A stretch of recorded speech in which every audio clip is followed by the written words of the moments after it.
Hello everyone, back to my channel. আজকে আমি বানাবো কাঁকরোলের ভর্তা। আমি বটি দিয়ে সামান্য একটু আঁচড়িয়ে নিয়েছি, দেখুন, আর এইভাবে পিস করে নিয়েছি। এখন এটা ধুয়ে ভালো করে পরিষ্কার করে নিব।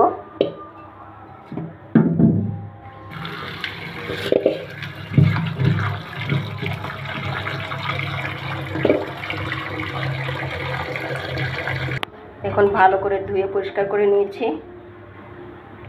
এর মধ্যে দিয়ে দিব আমি অল্প একটু লবণ আর হলুদ দিয়েছি, সামান্য একটু লবণ, সামান্য একটু হলুদ, ভালো করে মাখিয়ে নিব।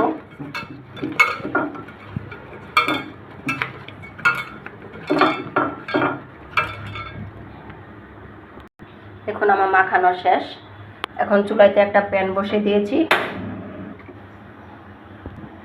প্যানটা কিন্তু গরম হয়ে গেছে। এখন 7-8টা মরিচ টেলে নিব ভালো করে। মরিচগুলো ভাজা শেষ, এখন আমি নামিয়ে নিব। সবগুলো মরিচ আমি নামিয়ে নিয়েছি। এখন দিয়ে দিব সয়াবিন তেল কড়াইতে।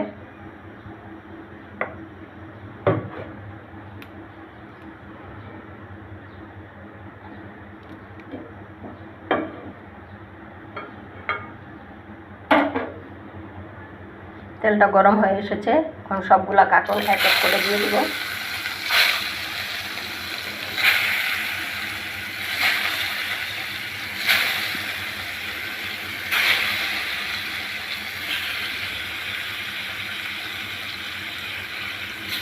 সবগুলা কাঁকরোল দেওয়া শেষ, ভালো করে ভেজে নিব।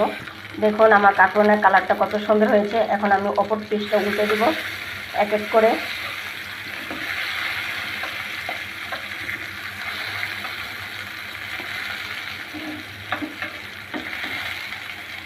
সবগুলো উল্টানো শেষ। দেখুন আমার কাঁকরোলগুলো কিন্তু ভাজা হয়ে গেছে, কত সুন্দর ভাজা হয়েছে। এখন আমি এক এক করে নামিয়ে নিচ্ছি।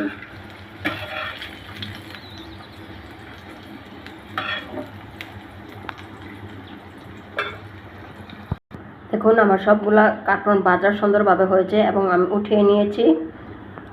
এখন দিয়ে দিব 10-12টা রসুনের কোয়া, ভালো করে ভেজে নিব।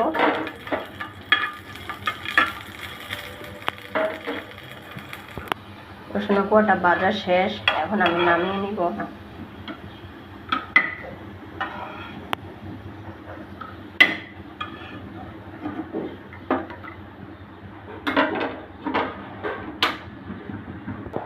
এখন আমি কাঁকরোলের ভর্তাটা বানিয়ে নিব সুন্দর করে। এখন আমি সামান্য একটু লবণ দিয়ে মরিচটা মেখে নেব। যেহেতু কাঁকরোলের আগে আমি মেখেছি লবণ দিয়ে, তাই এখানে অল্প পরিমাণ নিয়েছি।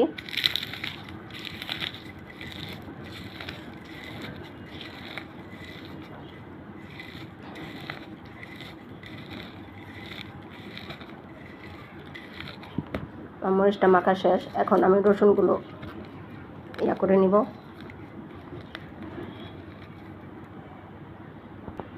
রসুনগুলো মাখা শেষ, এখন দিয়ে দিব পেঁয়াজ কুচি।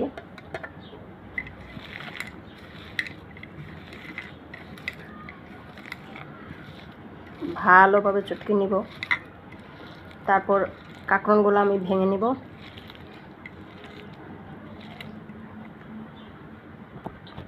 দেখুন আমি পেঁয়াজ আর মরিচের সাথে ভালো করে কাঁকরোলটা মাখিয়ে নিয়েছি। এখন দিয়ে দিব খাঁটি সরষের তেল, দিয়ে ভালো করে আবার মাখিয়ে নেব।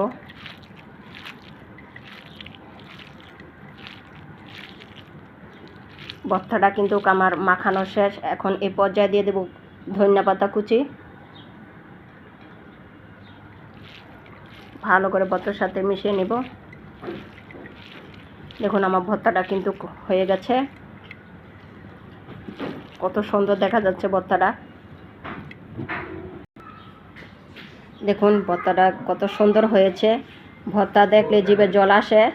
আমার মতন কার কার ভর্তা দেখলে জিভে জল আসে কমেন্ট করে জানাবেন। আর ভিডিওটা যদি ভালো লাগে চ্যানেলটা সাবস্ক্রাইব করে দিবেন, লাইক, কমেন্ট এবং শেয়ার করে দিবেন। আজকে এই পর্যন্তই। আল্লাহ হাফেজ।